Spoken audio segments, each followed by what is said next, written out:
Let's get into it. The Audi R8 is going to be coming back as a 7-seat, 3-row electric minivan. Some say it's going to be the super quick, super luxurious version of Volkswagen ID Buzz. I, for one, am here for it. Can't wait to see it come out.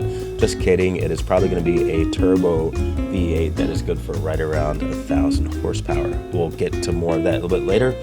But I want to address the fact that I think Lance Stroll has been sandbagging since 2017. Yes, that's almost a decade of sandbagging, but that is because he wants to be Max Verstappen's new teammate. More about that later. First, Lewis Hamilton has done a thing. He has proven that he still has a little bit of hammer time left over. So Lewis Hamilton made it all the way to SQ3 for the sprint qualifying, and he actually got pole position. So 1:30.849 was his time, and then Max Verstappen was just behind him with a 1:30.867. And then, to make things even more interesting, it was Piastri in the McLaren, not Lando Norris, that got a time of 1:30.929. Now, noteworthy is Leclerc in fourth with a 1:31.057. It's noteworthy because Charles Leclerc obviously has been driving variations of this car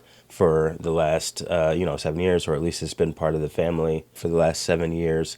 And Hamilton just got there, 7 minutes ago. No, okay, 7 weeks ago. I don't know. But anyway, the fact that the ramp up to get him into a pole position ahead of Max Verstappen is quite remarkable. Now, I know we can argue about, if Max was in the RB19 and Hamilton was still in this car, would things be different? Yeah, clearly cars matter. But the thing is, Lewis Hamilton, I don't think is all washed up. And this being the first race of the season is going to be very telling. Yeah, I know that we had the Australian GP last week, but in my opinion, that looked a little bit more like a wet weather practice, people just figuring out how the heck to drive the cars in the rain versus an actual race. Nothing taken away from Lando Norris and his victory. He drove really well, but I think that this is an indicator that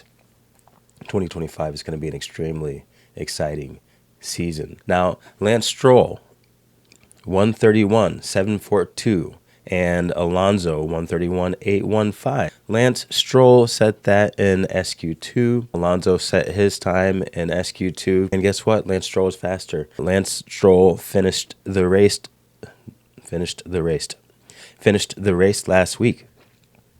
Qualified ahead of Alonso so far. Is he excited about the prospects of being Max Verstappen teammate, about the prospects of being world champion, even if it is as a co-driver? Because check this out. Honda is going over to Aston Martin. Adrian Newey is going over to Aston Martin. And then, of course, before the founder of Red Bull died, God rest his soul, there was one person with a lot of money at the helm of the franchise or the F1 team who was ready and willing to spend whatever it took to make sure that the car is fast. And I think that Lawrence Stroll is ready to do the same thing. Now, how significant is a sprint race? Sprint race, the winner gets 8 points, second place gets 7 points, and third place gets 6 points. So in a very close season, which I think this one is going to be, the sprint race is actually very important.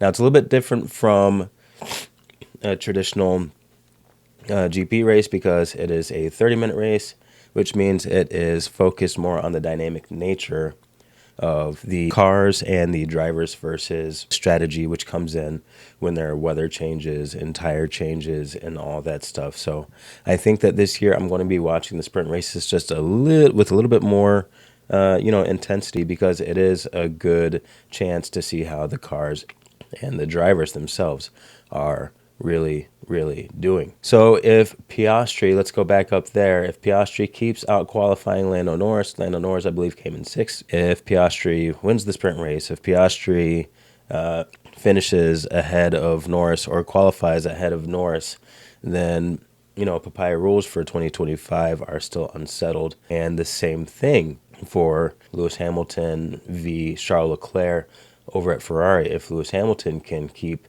finding some pole positions and some wins. Again, it's way too early for that. Then we have a battle on our hands to figure out who is the lead driver over at Ferrari. Things are just getting started in Formula One land, and I think that it is going to be extremely, extremely exciting. Now, let's talk quickly about this Audi R8. It's supposedly going to be a mid-engine sports car, not a minivan, 1,000 horsepower turbo V8, but get this, it's going to have three, not one, not two, but three electric motors. Now, do I think that the electric motors are incredible for performance? Yeah, I think it slots in right where the gaps are. And I think that at this point, any kind of Le Mans car, any kind of Formula One car, as much as I love, naturally aspirated engines, I think if you're going absolute full tilt for lap times,